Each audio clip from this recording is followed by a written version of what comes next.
Hey, what's going on, Enforcement Virgin Gang? Hope you're doing well. I'm doing pretty good. Hey, check out what I got today. Look at this sucker. It's Fuecoco, the Funko Pop. I thought these weren't supposed to come out until February, but hey, found one at the local GameStop. Chocodile, as he's known as in other countries. That's a pretty nice little thing right there. Don't know why he was out early. GameStop just had it, and I was like, hey, I'm not above picking up Funko Pops. Gotta collect them all. I do like them. Hey, want to see an actual good store today? Want to see something actually happen? I know we've been talking about prismatic evolutions and a bunch of people running through, resellers and scalper types just going full force, running straight to the 151, and people running straight to prismatic and Targets or any stores that have them, just taking as much as they can, making complete fools themselves, making other people outside of our hobby have to make fun of the Pokemon hobby even more than they already do. Yeah. Well, we got a good one today. We got Costco actually enforcing, actually upholding the limits they were putting, where it was going to be 2 per person. We have a nice little video today showcasing that. Hopefully other people's Costco's in place will do the same. I truly think limiting product is the only way to actually enforce any of this kind of stuff and hopefully put a stop to scalping.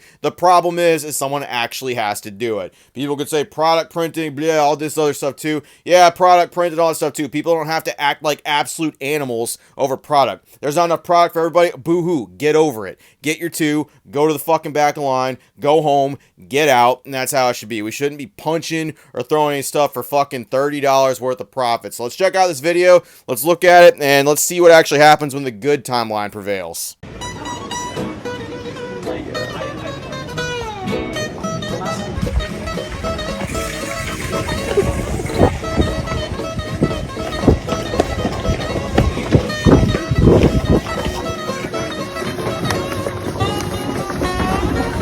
Sorry.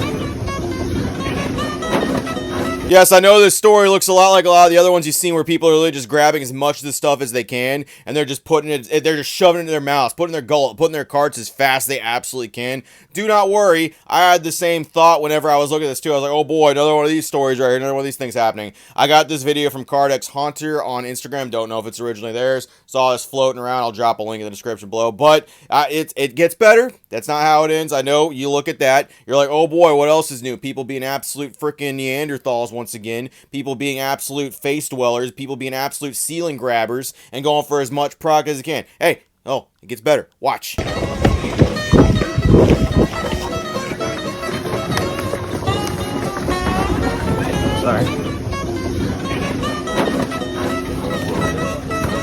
You will not be checked out for more than 2. Limit of 2, please.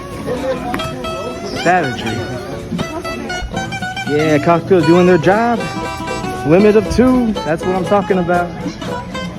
Hell yeah, that dude stepping in, that absolute Chad going like, yep, we got a limit of 2, baby, actually doing their job and enforce that stuff. You saw that old dude, you saw that dude with like fucking 15 of them in their cart walking back with the sad face going like that. Notice a lot of older people that are scalping that too, because people are like, oh, that person looks like a scalper. Oh, that person looks like a reseller. Look at that. Dude, it's a lot of older people too, like borderline boomers and stuff like that too, like 60, 70-year-old people running into Costco's and Targets as well. Yes, it is the millennials. They're doing that stuff too. Yes, there's some Zoomers floating around there, but I'm seeing plenty of old geriatric mofos walking around there trying to get some Pokemon product too. Yes, I know Pokemon's for everybody, but I guess scalping and reselling's for everybody too. It's one of those things where everyone's got to take the blame, but it's so good. That absolute unit of a man telling everybody, yep, you're not going to be checked out for more than 2, big dog. You might as well put them back right now. We're not doing that. And you know what? Stuff happened and people were able to get product, and you saw people walking to put it back. You saw those carts not leaving the store, and that's what absolutely needs to happen. Once again,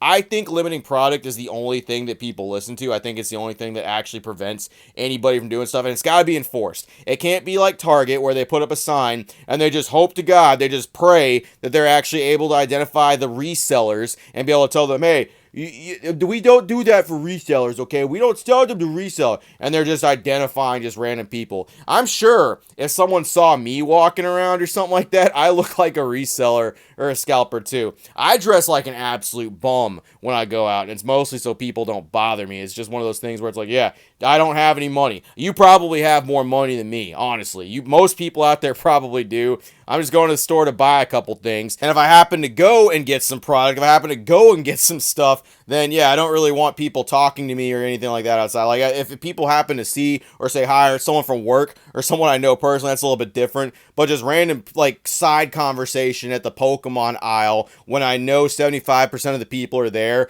literally to grab some stuff. They're literally sitting on their phone, price checking everything. They're looking over the Hot Wheels. They're looking over at Digimon. They're looking over at Hello Kitty fucking trading cards, trying to figure out the price point for that. I remember when the Animal Crossing cards, those amiibo cards, were out, and people were over there trying to get as much of that stuff as they can. Fucking, they had to put like a limit on them or something like that too. Target ended up having to, because they just weren't available anywhere. As when actual Animal Crossing, what's the new one? New Horizons, that was when that was still pretty popular, and it had to be done. Limiting and actually enforcing the limit is the only thing, in my opinion, that actually helps when product is limited somewhere and everyone and their mom wants to get some. Some people win, some people don't, and it has to be enforced. There has to be somebody there to put their foot down. There has to be an absolute Chad of a manager, a man or a woman or anybody out there who has the balls to just be like, yeah, you're not walking out of here with more than 2. Here's the limit. Here it is. You don't like it, suck my nuts and leave the goddamn store. That's what needs to happen, and ultimately that's going to get Prismatic in more people's hands. That's all I got.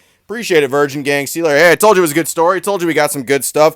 Oh, it's bad for the resellers. Oh, you're shitting on their hustle. You're getting the... Hey, there's other ways to hustle, my guy. You could do YouTube. You could literally make content and probably make just as much profit in some cases as some of these people making $20 profit after fees and all that stuff. Running full force, going straight rhino down an aisle just literally to get a box in order to sell it for $25, $30 in profit. And it's a crying shame. It really is.